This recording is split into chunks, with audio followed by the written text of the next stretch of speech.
Stop right there! Whoa, wait! Mr. Lambert, sir, it's me, Joe! I don't know you. What are you doing in my house? You sent me here, remember? I've done no such thing. For an intruder, you're not very bright, you know that? For all the commotion you caused getting in here, you might as well have brought a bulldozer. Now, you have exactly 5 seconds to explain what you're doing here, or so help me God, I'm pulling this trigger and sending you on your way. 5. I was sent here. 4. By you! 3. You told me to find you, to warn you about the end of the world. 2. You were old, with white hair, and you got shot. Oh, God, please don't shoot me, Mr. Lambert. This, you gave me this. It's an chrono. It's a time machine.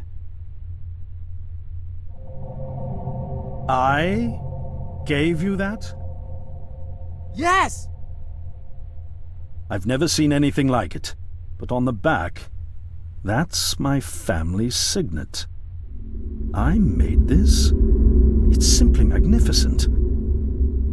I gave this to you? Why? Who are you? Name's Joe, sir. I'm just a janitor at the Archon building. I found you in a room with a big, round door in the basement labs this morning, and you were dying. You said you'd come from 40 years in the future to stop the end of the world. I guess I was the only one around, so you gave me this and told me to find you and tell you all this, and I've been there. The future, I mean. A bunch of times. And you were right, Mr. Lambert. Everyone's gone. My God, so it did come to pass. They really did it, those greedy goddamn bastards. I told them this would happen. Wait, I was dying? How? You said you'd been shot. I had to actually find you at the morgue to get this address. Shot? By whom? No, wait.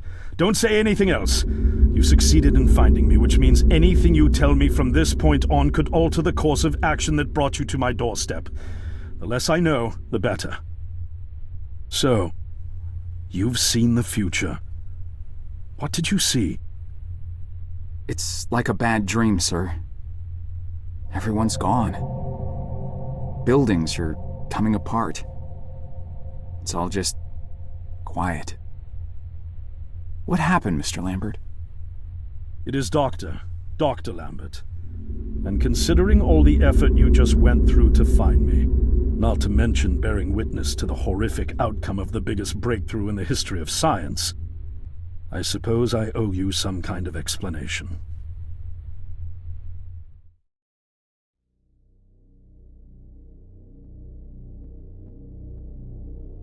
I was 24 when I got hired by Archon, or Athena as it was called back then. Athena was one of the many weapons R&D companies formed during the Second World War. Unlike other R&D companies that had retooled themselves to pursue peacetime activities after the war, Athena had made enough money to continue chasing the next big thing in defense technologies. They were betting the farm on post-war Soviet expansion, raising the level of government paranoia to create a lucrative market for esoteric weapons research. I'd say they made the right bet. Still a theoretical physicist at MIT, my thesis on the possibility of time travel via dimensional membranes got published shortly after I was hired in 1961. Company heads were so impressed, they gave me a team and a budget. Development exceeded even my own expectations, and after only 6 years, we had the first primitive version of the time machine up and running.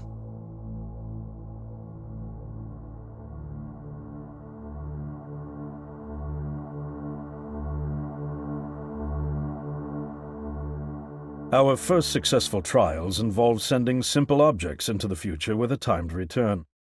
But with Archon running out of money, that was all the company bigwigs needed to secure a big fat contract with the Department of Defense. Apparently, we had sold them on the idea that the technology could be used to go back in time and strangle communism in its cradle. The reality, of course, was that it couldn't. Due to the laws of causality, you can't travel back in time beyond the point where time travel was invented. And sooner or later, we had to explain that to our benefactors. When they started pushing for progress reports, Archon management had to come clean, but instead chose to ease government concerns by claiming the technology could be used to bring back advanced weapons from the future. But this, too, was a lie.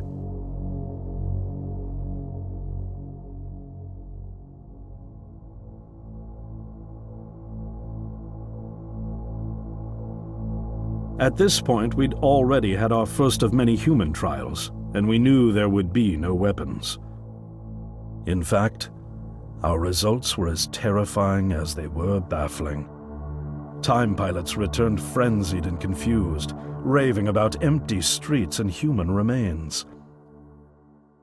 At first, we assumed the city had suffered a Soviet attack in the near future and had been evacuated as a result. But as we pushed on further, the terrible reality became clear. Time pilots started returning fatally ill, dying within a day or two from painful convulsions. Some never returned. We lost several pilots, machine prototypes, and other equipment. When the first contamination erupted in the lab, we were completely unprepared, losing 3 lab technicians to what we later identified as an incredibly aggressive airborne virus.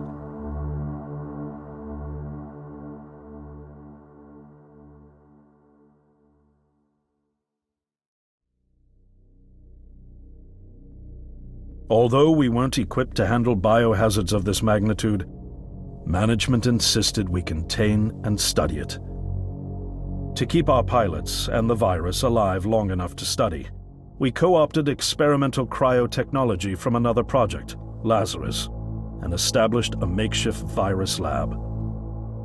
Once again, the bigwigs managed to spin our setbacks into a success story for the Department of Defense, now claiming that the virus could be cultivated for use as a biological weapon. The team threatened to resign, but outrage was swiftly quenched by promises of massive salary increases and stock options. I didn't take the bribe. I'd witnessed the lethal efficiency of the virus firsthand. I knew there was only one way this was going to end, so I handed in my resignation and set up shop out here. For over a year, I've been working to recreate the technology to bring me back in time and prevent mankind's extinction from ever happening.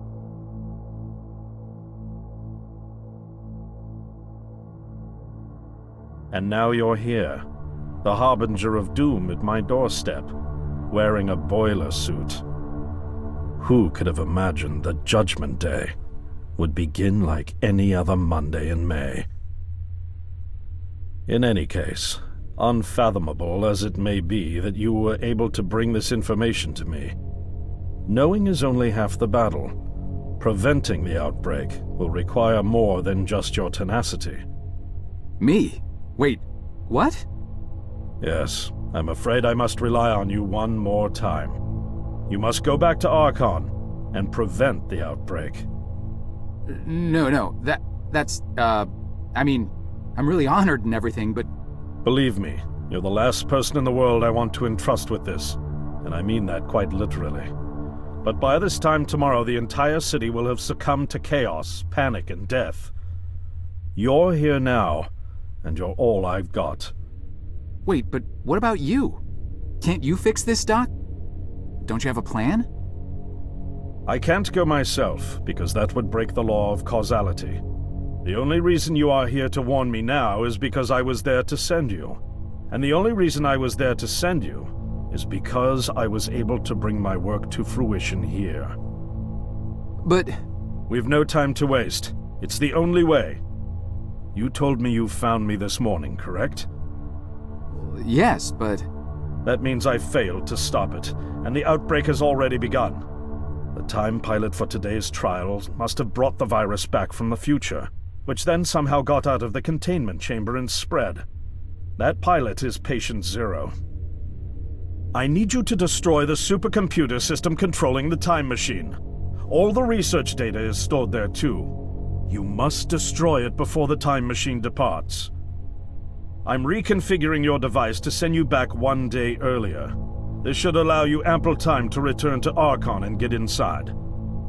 On the other shore from here, about 500 yards down the road, is a rest stop. You'll find a van there, fueled and ready to go. Oh, I already have a ride. Which won't be there yesterday, you ninny. Now stop interrupting me. One last thing, and I need you to listen carefully because this is very, very important. Make sure you do not meet the earlier version of you. Why? What will happen? No one knows for sure. It's one of the conundrums not yet accounted for. There are theories, of course. None of them pleasant.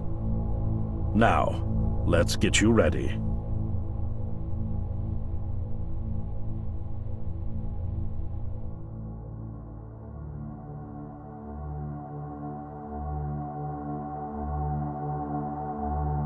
How did I get myself into this?